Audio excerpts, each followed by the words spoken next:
Telangana state council of higher education ने बारिश की वजह से मुलतवी दाखिला इम्तहानों के लिए नई तारीखों का ऐलान किया है। नए शेड्यूल के मुताबिक तेलंगाना में एमसेट 30 और 31 अगस्त को होगा। एमसेट सुबह 9 बजे से दोपहर 12 बजे और दोपहर 3 बजे से शाम 6 बजे तक रहेगा। तेलंगाना ई-सेट 1 अगस्त को सुबह 9 से दोपहर 12 बजे और दोपहर 3 बजे से शाम 6 बजे तक होगा। इसी तरह तेलंगाना पीजी सेट 2 अगस्त से 5 अगस्त तक सुबह 10 से दोपहर 12 बजे और दोपहर 2 बजे से 4 बजे तक मुनक्किद किए जाएंगे। काउंसिल से तलबा से अपने हॉल टिकट्स वेबसाइट से डाउनलोड करने की ख्वाहिश की है। तेलंगाना के वजीर ट्रांसपोर्ट पी अजय कुमार ने कहा कि पड़ोसी रियासत एपी की हुकूमत की जानिब से तामीर किए जा रहे पोलावरम प्रोजेक्ट की वजह से तेलंगाना का भद्राचलम सैलाब की जद में है। भद्राचलम में सैलाब पोलावरम की वजह से ही आया है। उन्होंने कहा कि भद्राचलम सैलाबी इलाके के मुस्तकिल हल के लिए जल्द ही इक़दाम किए जाएंगे। अजय ने आंध्र प्रदेश में जम 7 मंडलों के साथ साथ भद्राचलम के 5 मवाज़ात को तेलंगाना में जम करने का मुतालबा किया है। విభజనకు ముందు 7 మండలాలు గుంజుకొని రాష్ట్రం విభజన అయిపోయిన తర్వాత వచ్చిన ఎన్డీఏ ప్రభుత్వం ఆ 7 మండలాలతో పాటుగా 5 గ్రామాలని భద్రాచలం పక్కనే ఉన్న 5 గ్రామాలని గుంజుకోవటం అది బాధాకరం। అక్కడ 5 గ్రామాలైనా సరే ఇవ్వాలి అని అనేక సార్లు మనం డిమాండ్ చేయటం పార్లమెంట్ లో మన ఎంపీలు గలమెత్తుతా ఉన్నారు, గొంతు దించుకుంటా ఉన్నారు। ఇప్పుడు కూడా మన ఎంపీస్ దాని మీద ఇవాళ నిరసన వ్యక్తం చేస్తా ఉన్నారు।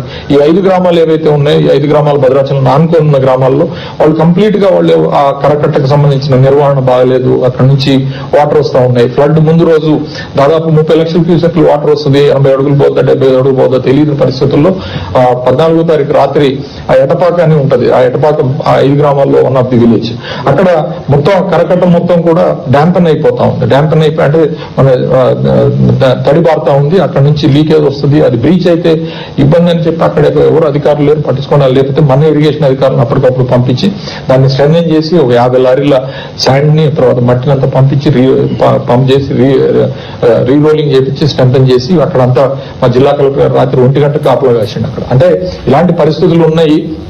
కొంత ఈ 5 విలీన గ్రామాలను కూడా మేము డిమాండ్ చేస్తా ఉన్నాం। ఆంధ్రప్రదేశ్ ప్రభుత్వం మరియు కేంద్ర ప్రభుత్వం దీని మీద స్పందించాల్సిన అవసరం ఉంది। 5 గ్రామాలని కంపల్సరీగా ఇప్పుడున్న పార్లమెంట్ లోనే తక్షణం బిల్లు పెట్టి ఈ 5 గ్రామాలని తెలంగాణ రాష్ట్రానికి ఇవ్వాలని చెప్పి కూడా మేము ఈ సందర్భంగా డిమాండ్ చేస్తా ఉన్నాం। टीआरएस के अरकान पार्लियामेंट ने जरूरी अशिया की कीमतों में इजाफे के खिलाफ अहाते पार्लियामेंट में वाक़ गांधी जी के मुजस्मे के सामने एहतजाज किया।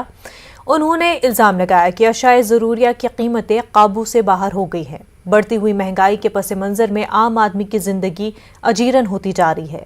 वाज़रे की मरकज़ी हुकूमत ने दूध, दही, आटा और दीगर अशिया पर GST लगाई है।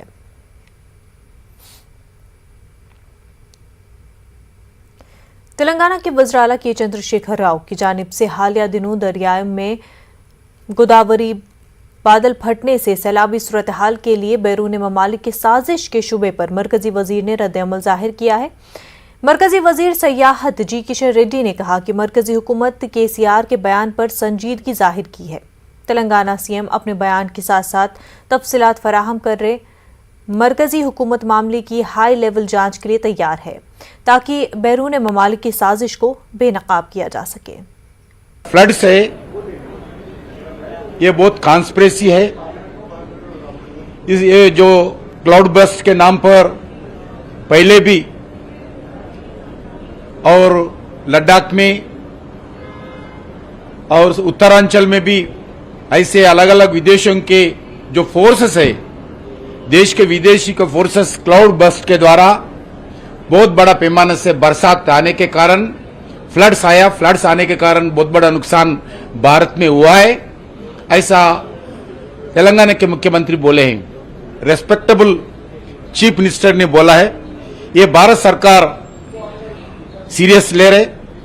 मैं मुख्यमंत्री स्वयं बताना चाहता हूं, जो भी इंफॉर्मेशन लद्दाख के विषय पर जो फ्लड्स आए उसके विषय पर भी, जो उत्तराखंड के फ्लड्स आया जो भी वो विषय पर भी, जो रिसेंटली तेलंगाना में जो है गोदावरी के रिवर के ऊपर वो भी इंफॉर्मेशन तुरंत भारत सरकार के दे।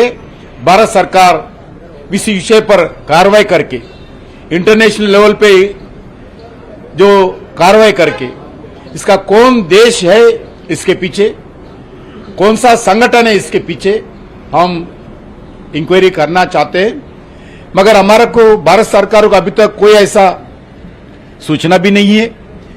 और विदेश के लोग दूसरे देशों में जाकर ऐसा फ्लड्स भी ला सकते हैं, पहली बार सुन रहा हूं। केसीआर जी ने ये बताया, मैं उनसे अनुरोध करना चाहता हूं, खाली स्टेटमेंट देना नहीं है, डिटेल्स भारत सरकार को दीजिए। भारत सरकार तैयार है इस विषय पर उचित लेवल कार्रवाई करने के लिए। मुख्यमंत्री लेवल का व्यक्ति बोला है, मैं गलत नहीं मानता हूं, अगर गलत सही है तो इस डिटेल मुझे भारत सरकार को नहीं तो होम मिनिस्टर को दीजिए। हम पूरा तैयार है इस विषय पर उच्चतम न्यायस्थान के इंक्वायरी करने के लिए तैयार है। साबिक एमपी और बीजेपी लीडर कोंडा विश्वेश्वर ने कहा कि सीएम के बादल फटने वाले बयान पर मरकजी हुकूमत को तफसील फराहम करें या अवाम से माफी मांगे। Conspiracy behind cloudburst. Some foreign countries, the enemy countries, are coming and doing cloudbursts here. That is impossible, because to do cloudbursts on such a large area, to make 100 TMC of rainfalls, they have to seed almost 28,000 square kilometers of cloud seeding, and for that you need 50 planes to do cloud seeding. Which means, does any enemy country have a secret base in Maharashtra or Telangana? Or maybe our CM's own constituency, Gajwel, is a secret? Does he have any knowledge that we don't, or the NIA or the research and analysis wing have? So it is important for him to share this information, and he should be very responsible. If he has made a mistake, he has to correct himself. Or if he has not made a mistake, he has to give the details. Telangana state Urdu academy के नए chairman Mohammad Khwaja Mujibuddin 21 जुलाई को अपने ओहदे की जिम्मेदारी संभालेंगे और इस मौके पर रियासी वुज़रा और अक़लियती इदारों के चेयरमैनों और अरकान असेंबली शिरकत करेंगे। मोहम्मद ख्वाजा मुजीबुद्दीन जुमेरात को सुबह 10:30 बजे अपनी नई जिम्मेदारी संभालेंगे। तकरीब तेलंगाना स्टेट उर्दू अकेडमी के दफ्तर नामपल्ली हज हाउस की 4थी मंजिल पर मुनक़िद होगी। रियासी वज़ीर अक़लियती बहबूद के ईश्वर, वज़ीर दाखिला मोहम्मद महमूद अली, वज़ीर उमूर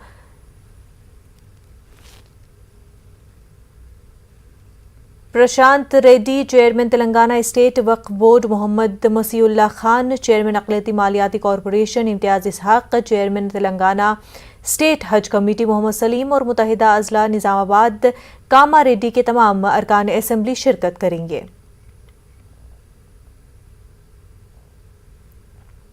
तेलंगाना डायग्नोस्टिक के तहत गोलकुंडा एरिया गवर्नमेंट अस्पताल में तेलंगाना हब का हालिया दिनों इफ्तिताह किया गया। तेलंगाना हब में एक्सरे, ईसीजी, अल्ट्रासाउंड और 40 से ज़ायद लैब टेस्ट मुफ्त किए जा रहे हैं। गोलकुंडा गवर्नमेंट एरिया अस्पताल के सुप्रिटेंडेंट डॉक्टर मजहरुल्लाह ने बताया कि मरीज बस्ती दवाखाना और प्राइमरी हेल्थ सेंटर से आ रहे हैं। तेलंगाना हब के जरिए मरीजों के साथ साथ डॉक्टर्स को इलाज के लिए सहूलत हो रही है।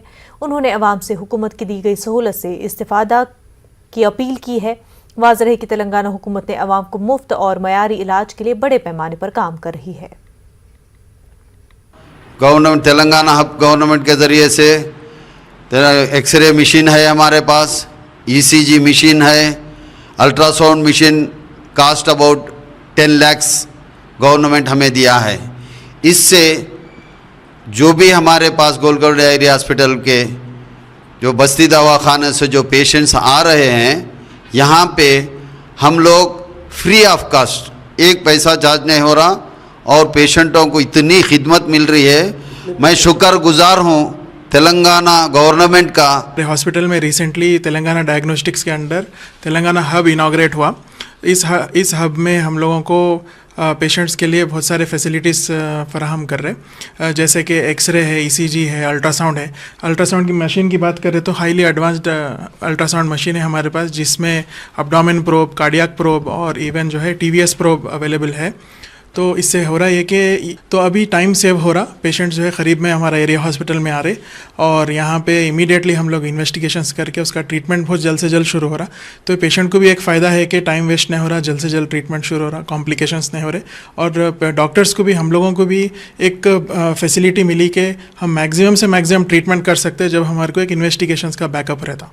आवाम भी इसका बहुत भरपूर फ़ायदा उठा रही है जो सर्विसेज है, और ज़्यादा से ज़्यादा तादाद में पेशेंट्स आ रहे हैं, इसकी सर्विसेज भी ले रहे हैं और पेशेंट से भी एक पॉजिटिव रिस्पांस आ रहा है। सो पेशेंट्स भी आ रहे हैं। मेरे को चेस्ट पेन हुआ था, गोलकुंडा एरिया हॉस्पिटल में आया, बड़े साहब को गए तो उन्होंने देख के ECG एक्सरे लिखे, वो बतलाया, अच्छी तरीके से ट्रीटमेंट देखे मेरा। तो आप कंटिन्यू आओ, 3 दिन के टैबलेट दिए, तो डेली आके